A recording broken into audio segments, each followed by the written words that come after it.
ഞാൻ ഈ മീറ്റിങ്ങിൽ പങ്കെടുക്കണമെന്ന് ആഗ്രഹിച്ച് ഷാജൻ ചേട്ടനെ അങ്ങോട്ട് വിളിച്ച് എന്നെ പങ്കെടുപ്പിക്കണം എന്ന് പറഞ്ഞു വന്ന ഒരാളാണ്. ഞാനിവിടെ നിൽക്കുമ്പം ഒരുപാട് പ്രസംഗങ്ങൾ കേട്ട് കഴിഞ്ഞു.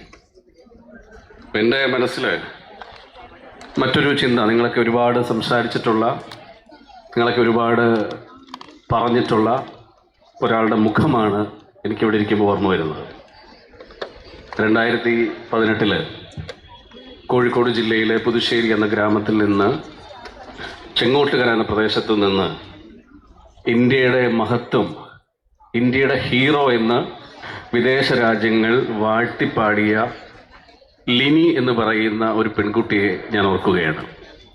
ലിനി പുതുശ്ശേരി എന്നാണ് അവളുടെ പേര്. നിപ്പ പടർന്ന് പിടിക്കുന്ന സമയത്ത് നിപ്പ രോഗികളെ ശുശ്രൂഷിച്ച് ആ രോഗം അവൾക്ക് വന്ന് അവസാനം മരണത്തിലേക്ക് പോകുന്ന സമയത്ത് ഒരു കത്ത് നമ്മൾ അന്ന് സോഷ്യൽ മീഡിയയിലൊക്കെ വന്നതാണ്, വല്ലാണ്ട് വായിക്കാനൊന്നും പറ്റില്ല.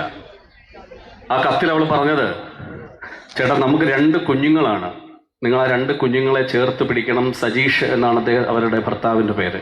സജീഷ് ഏട്ട എന്ന് പറഞ്ഞ് മരണത്തിലേക്ക് പോയ ലിനി നിങ്ങളുടെ കൂട്ടത്തിൽ ഇപ്പോൾ ഇവിടെ ഇരിപ്പുണ്ട് എന്ന് ഞാൻ വിശ്വസിക്കുകയാണ്. ലോകാരോഗ്യ സംഘടന സലോമി കാറോ എന്ന് പറയുന്ന ഒരു ലൈബീരിയൻ പെൺകുട്ടി, അവിടെ എംബോള എന്ന് പറയുന്ന ഒരു മാരക രോഗം പിടിപെട്ട് അവരെ ശുശ്രൂഷിച്ച്, ഈ എംബോള എന്ന് പറയുന്ന വൈറസ് പിടിപെട്ട് കഴിഞ്ഞാൽ 2 വർഷം കഴിഞ്ഞാൽ പോലും വീണ്ടും അത് തിരിച്ചു വരാമെന്നാണ് അന്ന് ആ സാഹചര്യത്തിൽ ഉണ്ടായിരുന്നത്.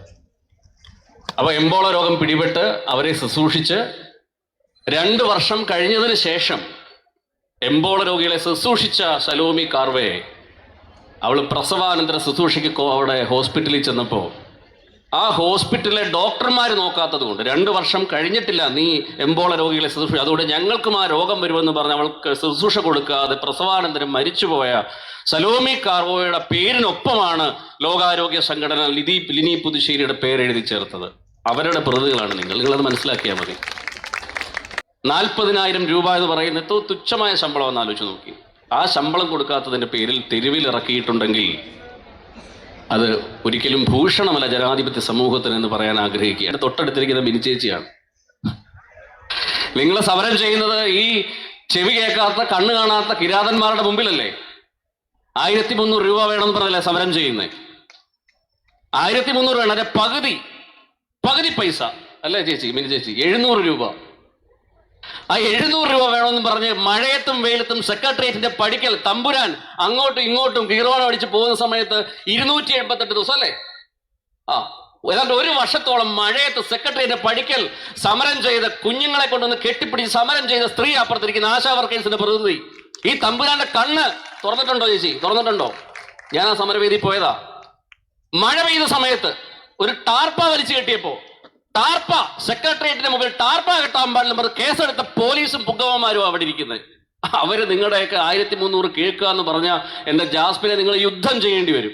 തയ്യാറാവണം, അല്ലാതെ ഇവന്മാരുടെ കാതിനകത്തോട്ട് ഇത് കേറത്തില്ല.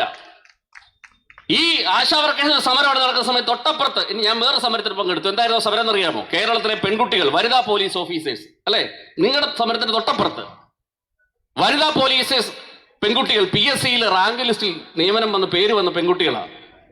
അവരുടെ റാങ്ക് ലിസ്റ്റിന്റെ കാലാവധി തീരാൻ പോകുന്നു. 30 ദിവസം കൂടെ മാത്രമേ ഉള്ളൂ. ഏതാണ്ട് 10-60 പെൺകുട്ടികൾ, നിങ്ങളെ പോലെ പെൺകുട്ടികൾ, ഇവരെ സമരം ചെയ്യുന്ന തൊട്ടപ്പുറത്ത് സമരം ചെയ്തു.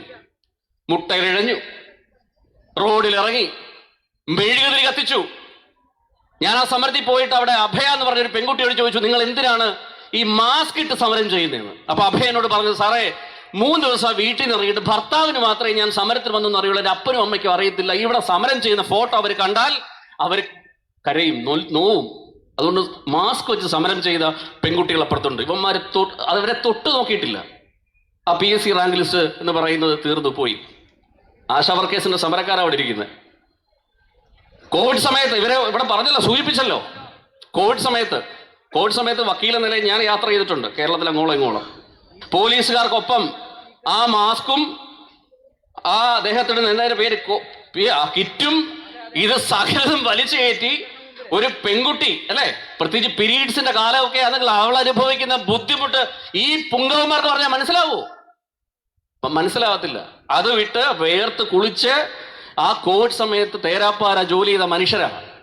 ഞാനിവിടെ വന്നപ്പോൾ എനിക്ക് അത്ഭുതം തോന്നി. 2016 നിങ്ങൾ പറഞ്ഞ 1300 അല്ലേ?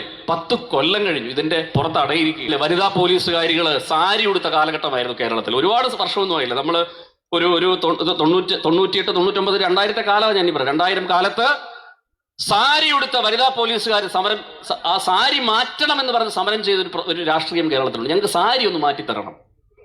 ഇവിടെ ഞാൻ പറഞ്ഞു, തുടക്കത്തിൽ പറഞ്ഞു, മിൻചേച്ചിക്കറിയാം, വിനയ എന്ന് പറയുന്ന പോലീസുകാരിയുടെ ആത്മകഥയിൽ അവർ പറഞ്ഞത്, സാരി ഉടുത്തുകൊണ്ടൊരു ഗുണ്ടയെ പിടിക്കാൻ പോയപ്പോൾ, സ്ത്രീ ഗുണ്ടയെ പിടിക്കാൻ പോയപ്പോൾ അവർ ആദ്യം പിടിച്ചത് ഈ വിനയ എന്ന് പറയുന്ന പോലീസുകാരിയുടെ സുഹൃത്തായ ഒരു സ്ത്രീയുടെ സാരി തുമ്പിൽ. ആ സാരി അഴിഞ്ഞു പോയി.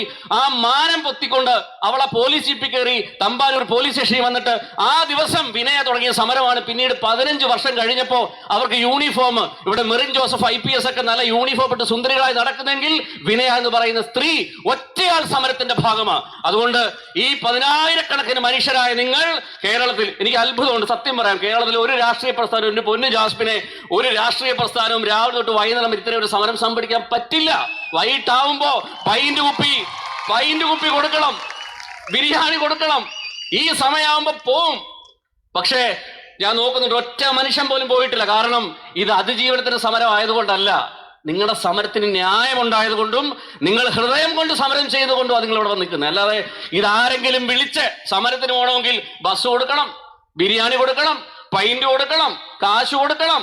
ഇനിയും പോയില്ലെങ്കിൽ കുടുംബശ്രീന്ന് പേര് വിട്ടെന്ന് ഭീഷണിപ്പെടുത്തിയാൽ മാത്രം സമരത്തിന് പോകുന്ന കാലത്ത് ഈ മുഴുവൻ എല്ലാ പ്രശ്നങ്ങളെയും അതിജീവിച്ച് നിങ്ങൾ ഇങ്ങനെ ഒത്തൊരുമയോടുകൂടി വന്നിട്ടുണ്ടെങ്കിൽ, തൃശ്ശൂർ മുതൽ നിങ്ങൾ നടക്കാൻ തീരുമാനിച്ചിട്ടുണ്ടെങ്കിൽ, കേരളത്തിന്റെ രാഷ്ട്രീയ ചരിത്ര സമരങ്ങളിൽ ഐതിഹാസികമായ സമരമായി ഈ നേഴ്സുമാരുടെ സമരം മാറും. സമരം എന്തുകൊണ്ടാണ് ഇത് സംഭവിച്ചത് എനിക്ക് നല്ല ബോധ്യമുണ്ട്. കാരണം ഈ നേഴ്സിംഗ് മേഖലയിൽ പെൺകുട്ടികൾ കൂടുതലുണ്ടായതുകൊണ്ട്. ആണുങ്ങളുടെ ദേവന്മാരുടെ ഉടായ്പ നടക്കത്തില്ല, പ്രതികരിക്കും.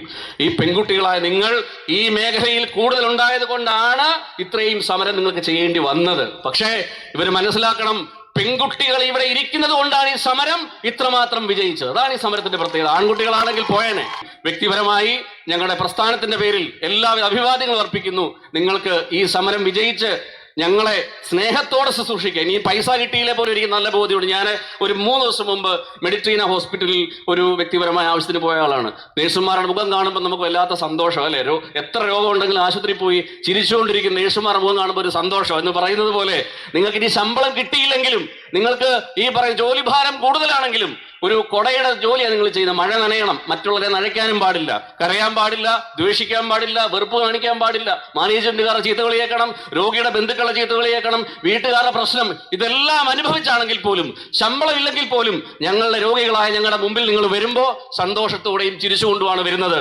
അതുകൊണ്ട് മറ്റേത് ജോലിയെക്കാളും സേവനവും ത്യാഗവും കൈമുതലാക്കിയ പ്രിയപ്പെട്ടവരെ, എൻ്റെ വീട്ടിൽ ഞാൻ പ്രീ ഡിഗ്രി കഴിഞ്ഞ സമയത്ത് എൻ്റെ അപ്പനോട് പറഞ്ഞു, എനിക്ക് പള്ളിയിൽ അച്ഛനാകാൻ പോകണം എന്ന് പറഞ്ഞു. അപ്പോൾ എൻ്റെ അപ്പം പറഞ്ഞു, എടാ 2 ജോലിക്ക് നിന്നെ കൊണ്ട് പറ്റില്ല. ഒന്ന് പള്ളിയിൽ അച്ഛനാകാനും പറ്റില്ല, 2 നേഴ്സ് ആകാനും പറ്റില്ല. ഞാൻ ചോദിച്ചത് എന്താണ്? ഈ 2 ജോലിയിലും ഏറ്റവും പ്രധാനപ്പെട്ട സാധനം ഭയങ്കര സഹാനുഭൂതിയും ക്ഷമയും സ്നേഹവും വേണമെന്ന് പറഞ്ഞ് പഠിപ്പിച്ച ഒരു അപ്പൻ്റെ മോനാണ്. അതുകൊണ്ട് പ്രിയപ്പെട്ടവരെ പറയുന്നു, ഈ മഹത്തായ ഫീലിങ്സുകളോട് ജോലി ചെയ്ത് നിങ്ങൾക്ക് എത്രയും വേഗം നിങ്ങളുടെ ഈ സാലറി വർദ്ധിപ്പിച്ച് കൂടുതൽ സ്നേഹത്തോടെ, കൂടുതൽ കരുണയോടെ ഞങ്ങളെ ശുശ്രൂഷിക്കാൻ ദൈവം തമ്പുരാൻ ഇടവരുത്തട്ടെ എന്ന് പ്രാർത്ഥിച്ചുകൊണ്ട് എല്ലാവിധ അഭിവാദികളും നിങ്ങൾക്ക് അർപ്പിച്ചുകൊണ്ട് നിർത്തുന്നു. നന്ദി, നമസ്കാരം, ജയ് ഹിന്ദ്.